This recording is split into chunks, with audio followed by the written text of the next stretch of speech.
Welcome back mga ka-farms! Andito po tayo ngayon para po magsagawa po tayo ng isang pagre-review o pagre-repaso po para kay John. Good news po mga ka-farms, siya po ay magkakaroon na ng assessment at may nakausap na po kaming teacher ng ALS. Nakipag-ugnayan po tayo sa mga coordinator and teacher po ng ALS. At sa kabutihang palad po ay na-schedule na po si John para sa kanyang assessment. Kaya po, para matulungan po natin si John, ay magsasagawa kami ng konting pagre-repaso o pagre-review po kung ano po ang kanyang natutunan sa mga nakaraan. Kasi alam naman po natin na siya po ay nagkaroon ng tutorial sa bahay nila Kuya Ka-Business. So ngayon, i-review po natin yung natuturuan pa po natin siya ng ibang mga pwede niyang malaman na magagamit po sa kanyang assessment. At yun ang goal po natin, ang pumasa po siya sa assessment. Ready ka na ba, John? Yes po. Nga pala, medyo ginabi na po pala kami ngayon kasi po biglaan pong napabisita si Kuya Thinking Buddy sa bahay. Na mag-i-scout nga po sila ni Love habang kami po ay nagsasagawa ng pagre-review. Kaso, yun nga po, inabutan ng malakas na ulan kaya hindi rin po sila natuloy. I-reschedule na lang po. Shout out kay Thinking Buddy! Shout out! Tsaka sa buong family. Salamat sa pagbisita. Pag-isimula na tayo dyan, unang-una, ano ang buong mong pangalan? John Lorenzo Rafael Galvez po. Okay. So susubukan natin sa pagkakataong ito kung ano po ang kanyang mga stock knowledge. So ang kanyang pangalan ay John Lorenzo Rafael Galvez. Kaya mo isulat yun, John? Yes po. Yes po. John, ano ang mga naituro sa'yo dati? E, O, na po. Tsaka, meron pa pong ABC po. Sample nga? A, B, C, D, E, F, G, H, I, J, K, L, M, N, O, P, Q, R, S, T, U, V, W, X, Y, and Z. Yes, very good. Kaya mo rin isulat lahat ng letters na yon? Oo. Ngayon, susubukan naman natin kung ano naman ang nalalaman niya sa numbers. Anong numbers na alam mo? Alam mong sabihin yung 1 to 10 or 1 to 100? 1 to 100 po. Marami masyadong 1 to 100 pero susubukan natin at least 1 to 20. Sige nga dyan, please. 1, 2, 3, 4, 5, 6, 7, 8, 9, 10, 11, 12, 13, 14, 15, 16, 17, 18, 19, 20. Very good. Okay, yes, good job. Ngayon, gusto ko naman pong marinig kung papaano ka po nagpapakilala. Kasi po, ganito yon, mag-assessment ka, mag-aaral ka ng ALS, na? Ngayon, kapag natuloy na po yung klase nyo sa classroom, nagpapakilala, unang-una, introduce yourself. Ibig sabihin, pakilala mo yung sarili mo. So, tuturuan kita kung paano ipakilala ang sarili. Okay ba yun? Okay po. Gayahin mo lang muna si ate. Sabihin mo, ako po si... Ako po si... Sabihin mo pangalan mo? Ako po si John Lorenzo Rafael Galvez. Very good. Good job. Pero may dadagdag ako doon. Tuwing haharap tayo, makikipag-usap tayo kahit kanino, kung ano man yung panahon ay dapat natin baliin ang mga taong kinakausap natin. For example, umaga. Magandang umaga, ako po si John Lorenzo Rafael Galvez. Kapag kahapon, good afternoon pa din. Pagkagabi, good evening. Okay ba yan? Okay. Okay. Yes, po. Alright, good. Ngayon, pwede rin siyang maging Tagalog. Magandang umaga, magandang tanghali, magandang hapon, at magandang gabi. Yung umaga po, alam ko po. Yung kaso lang po yung... yung iba pong English ng... hindi ko po. Para masanay ka, nakausap ang mga teacher, tinatawag silang ma'am. Kaya pag na-meet natin o nakita natin yung teacher mo sa assessment, sasabihin mo ay, kasi makikita kayo ng alauna ng hapon o ng after lunch. So ang greeting natin kay teacher ay, good afternoon teacher, o kaya good afternoon ma'am. Pakiulit mo nga. Good afternoon, ma'am. Ako po si John Lorenzo Rafael Galvez. Very good. Good job, good job. Marunong ka ba tumingin ng oras o magbasa ng oras? Ano po, yung number no? Sa number, for example, sa cellphone, ganyan. Anong oras ngayon yan? 6:30 po. 6:30. Very good. Okay, good job. Pero minsan tuturuan din kita ng pagbabasa ng oras na may mga kamay. Okay, para alam natin lahat. But then, this time is only a review or refresher po para kay Kuya John para maipasa niya po yung assessment. Okay, so natouch na natin paano magpakilala ng buong pangalan, paano batiin, at paano tawagin ang mga teacher sa house. Na ba? Marunong ka na? Mabilis lang yung paglilipaso natin, ano? At huwag kakalimutan na kapag nakikipag-usap sa nakakatanda, kay teacher, o kahit kanino, gagamit ng o at very good. Good job. Kasi being polite at pagiging magaling po yan. Ginagawa ka ba? No. Huwag ka ba? Relax lang. Okay, ngayon, nalaman natin kung ano yung mga stock knowledge na at nagkaroon tayo ng dagdag kaalaman sa pwede nating sabihin. This time, ay susubukan naman po natin si John sa pagsusulat. Mahan niyo po kami. Meron po tayong inihanda ritong notebook para po kay John. Nagagamitin niya po. John, ito ang gamitin mo table. Tapos kung ano yung may susulat mo, ipapakita natin sa mga ka-fams. Okay? Ready na ba kayo mga ka-fams? Samahan niyo po kami sa pag-aaral. Ito, ballpen. Malaki po. Ito, yung tatlong linya po. Yung blue, red, blue. Yan, dyan mo kayo susulat. Nanay, manabubuo niya nga po. Ay, mga ka-fams, nandito po sa tabi namin si Nanay Gina. Nasa tabi lang po namin. Ay, nakaantabay lang po si Nanay Gina sa aming tabi. Nag-cheer. Napaka-supportive po ni Nanay Gina. Diyan ka lang, Nay Gina, ha? Dito lang kami. Sleep ka muna, Nay. Sleep ka muna. Check na natin. John Lorenzo Rafael Galvez. Ito yung B, Rafael. Ito gawin mong A. Okay. Ngayon, papakita muna natin sa ating mga kapams. Ito po ang kanyang buong pangalan. John Lorenzo Galvez. Very good, John Lorenzo Rafael Galvez. Very good! Pwede niyo pong ulitin lahat sa isa pa pong baitang dito po. Ang pangalan na madali pong turuan si John. Mabilis po siyang kumatch up. Hindi po tayo mahihirapan. At hindi po lalong mahihirapan yung magiging teacher niya sa house. Nga po pala, baka po nagkakaroon po ng mga questions in your mind. Disclaimer po, I'm not a professional teacher. However, naging para-teacher po tayo sa preschools. Nagdaang taon po. Turo po kami ni Renchi as a para-teacher sa preschools. Galvez. At bilang pagtulong po at pag-spread love kay John, tuturuan po natin siya sa abot ng ating makakaya at tuturuan po natin siya ng basic para po makapasa sa assessment. Sana nga po pag-pray niyo po si John na makapasa sa assessment at magtuloy-tuloy na po sa kanyang pag-aaral. Okay? With writing. Reading while writing. Napakagaling po ni John. Okay, pagkatapos niyan, check ko na po. Check na ba? Po, excuse me.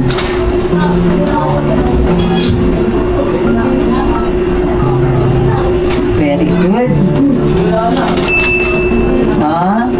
Very good. Medyo ilalayo lang ng konti yung Z, pero very good. Ito ang ganda. Perfect. Very good. Very good. Nice. Bibigyan kita ng 100% sa part na to. Okay, nice. Ngayon, dahil naisulat mo na at nabanggit mo yung buong mong pangalan, muli, uulitin natin. Paano mo i-introduce ang iyong sarili sa harapan ng iyong mga classmate o sa iyong magiging teacher? Ulitin natin. Halimbawa, nakipagkita ka sa iyong teacher ng alauna ng hapon, ano ang magiging magbati mo sa iyong magiging teacher? Good afternoon po, ma'am. Ako po si John Lorenzo Rafael Galvez. Very good. Pwede mo rin dugtungan ng nice meeting you po. Nice meeting po. Ibig sabihin, masaya ako na nagkita ko po kayo. Ganun ang ibig sabihin nun. So, good afternoon po. Ako po si John Lorenzo Rafael Galvez. Nice meeting po. Nice to meet you. Nice to meet you po. Nice to meet you po. Nice to meet you po. Ayun, magkakalimutan lang po. Yun, tapos kakausapin ka na. Okay, kamusta ka dyan? Anong natutunan mo? Ano ang nalaman mo? Sasagot mo yung ABC, yung numbers. marunong po ako sa ABC, Sa plus po. marunong po ako sa ABC, marunong po ako sa numbers, gano'n. Marunong ko sa plus, sige, susubukan din natin yan. Tapos, ano sinasabi sa umaga? Good afternoon po. Sa umaga, Ay. good morning. Sa umaga, good morning, or magandang umaga. Sa hapon, good afternoon. Ulitin natin. Sa hapon, ano? Good. Good afternoon. Good afternoon. Good, ibig sabihin maganda. Afternoon, hapon. Ulitin natin. Sa umaga, good morning. Good morning. Okay, magandang umaga. Diba sabi mo magandang umaga? So, good morning. Morning, umaga yon. Okay, ulit. Anong greetings kapag ka umaga? Good morning. Very good. Sa hapon, Good. afternoon. Good afternoon. Yes. At sa gabi, magandang gabi. Good evening po. Good Good evening po. evening. Good evening. Very good. Good evening. Good evening. Batiin mo yung mga ka-farms natin sa umaga. Good morning po mga ka-farms. Okay? Batiin natin sa hapon ang mga ka-farms. Good afternoon po mga ka-farms. Very good. At sa gabi, Good evening. Good sige po, kahit dahan-dahan lang. good evening po mga ka-farms. Okay. Good evening po, mga ka-farms. Yan, napagpapalit niya lang po, naririnig ko yung F sa P. Pero, practice lang. Diba? Okay. So, nabanggit niya na magaling din po siya sa numbers. So, itatry po natin. Sige, dito mo isusulat ang sagot mo, ha? Okay. Apo. At, tinuro din natin ngayon. Tama yung sinabi mo. Opo at opo. Opo. Opo. Magkaiba yung F sa po. Opo. Hindi, opo. Opo. Ipagdidikit mo yung lips mo. Opo. Opo. Yun. Kapag ka F, off. Mali yun. Opo. Opo. Very good. Okay. So, nag-ready po ako rito ng index card kung saan ipapakita ko po sa kanya yung isosolve na number. Marunong daw po siya sa plus. Sample. Isulat mo ang sagot dyan, John, sa notebook. 2 plus 1. Isulat ka na po. Sige po, yung sagot. Sa mga kapams natin, ito po ang kanyang sagot. Tama po ba? Okay, tama po ang sagot ni John. Very good. Lakihan natin number, kaya? Opo. Sige.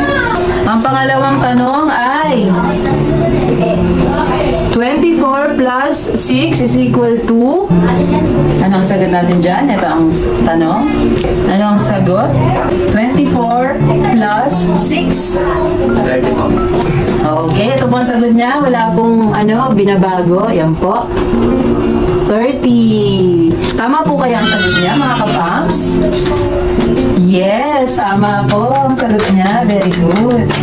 Galing nga. Sige nga, subukan pa natin para lalo ma-convince ang ating mga kapams. Mukhang magaling sa numbers. Kuya John. Nadagdagang lalakihan ko, ha? Kaya na kaya ito ni Kuya John? Ito po.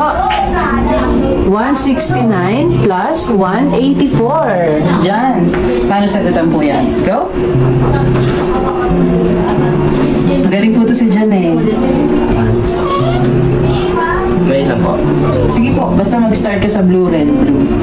Pag pinasolve ni teacher, ni ma'am, na pahiga, patayo mo siyang isasolve. Okay? Sige, gawin mo. Okay, next. Sa baba. Yes po. Okay, sige po, pakisagot. Lagyan mo ng guhit. Means is equal. Yan, parang ganyan siya. Okay. Huwag na natin sasagutan itong unang linya. Pangalawa, pangatlo, tapos makukuha natin yung sagot dito. Okay? Sige po. Sige po, try nyo nga po. Pag kailangan ng tulong ni Ate LV, tanong mo po. 13 plus... Ay. Dito ka muna sa unang linya. 9 plus 4.